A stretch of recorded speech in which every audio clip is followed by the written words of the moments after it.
Alright, check it out. Welcome to the channel, everyone. In this video, I'm going to review the FLkey 61 from Novation. Pros first, and then I'll get into the cons. Let's get into the pros. Number 1. This thing navigates and programs FL better than any controller I've used.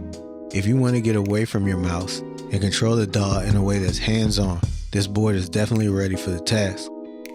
You can use it to navigate patterns, move around the channel rack, use the pads in instrument mode, program the step sequencer, assign the potentiometers to control just about any parameter you want. And you can control the mixer, or use the faders in custom mode where the sliders are assignable, very useful for performance automation.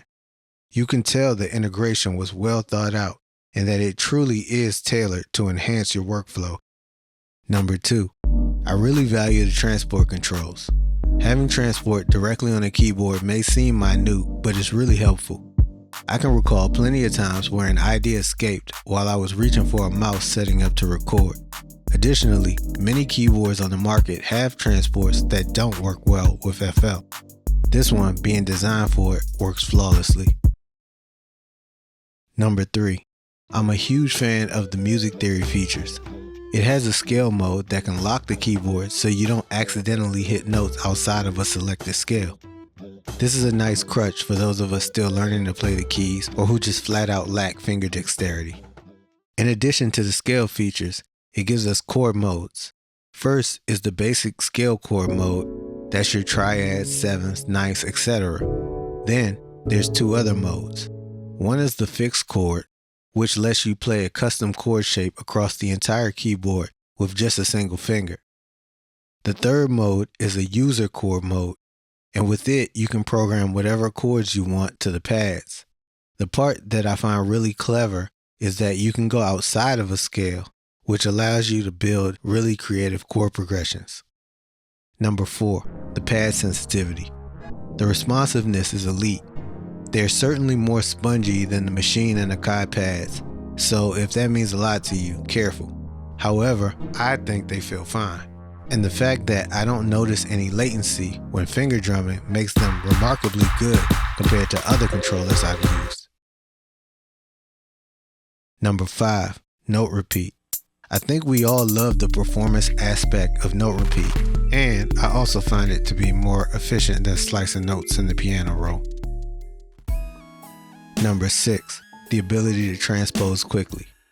Over the years, I've had a few keyboards that require users to dive into hidden parameters just to transpose, and I've always had disdain for that.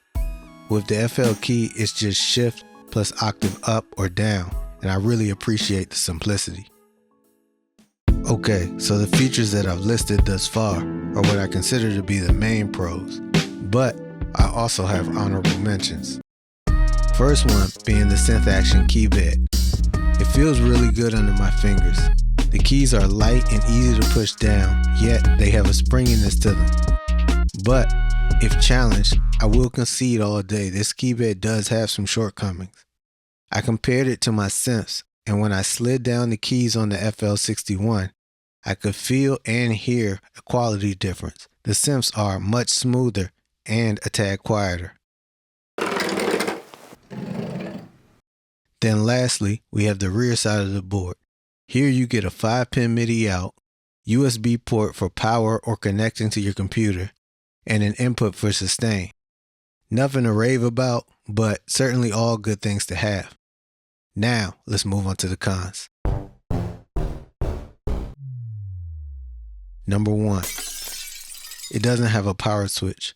Probably not a huge problem for most of you, but I prefer to turn my devices on and off as needed. If connected directly to your PC or Mac, the FLkey will automatically power up with the computer. Of course, you can acquire a USB hub or a USB cable that has a switch, so this is just a minor grievance. Number 2. The location of the potentiometers. From my perspective, Novation didn't consider the ergonomics. It's way too easy to accidentally trigger a pad while reaching for the pots. And with the FLkey having all this unused real estate on the right side of the board, I don't think the current placement was the right design choice. Number 3. No jack for an expression pedal. Normally when I use a pedal style plugin like a wah, I like to control it with an expression pedal. Unfortunately, with the FLkey, that's a no-go. Number 4. No touch strip. Similar to the expression pedal, touch strips are also super useful in performance. Now on to my final con. Number 5. Limited aftertouch. Personally, this is the biggest disappointment. Yes, the pads have aftertouch functionality, but the key bed doesn't. And if I could only have aftertouch in one place, I'd prefer it on the key bed over the pads. Now, let's move on to the summary. If you're an FL user, looking at this controller, I think the decision comes down to two things: your budget and your preferred workflow. For $300 and under, I doubt you'll be able to find another MIDI board that integrates with FL Studio this well. So from that lens, I'd say the value received is well worth the price tag. If I didn't want to spend any more than $300, then I'd definitely go with this board. However, until Novation comes out with a version that gives users an expression pedal jack and an aftertouch keybed, the FLkey 61 will continue to feel incomplete. Those are my thoughts. What are yours? Drop them in the comments. Peace.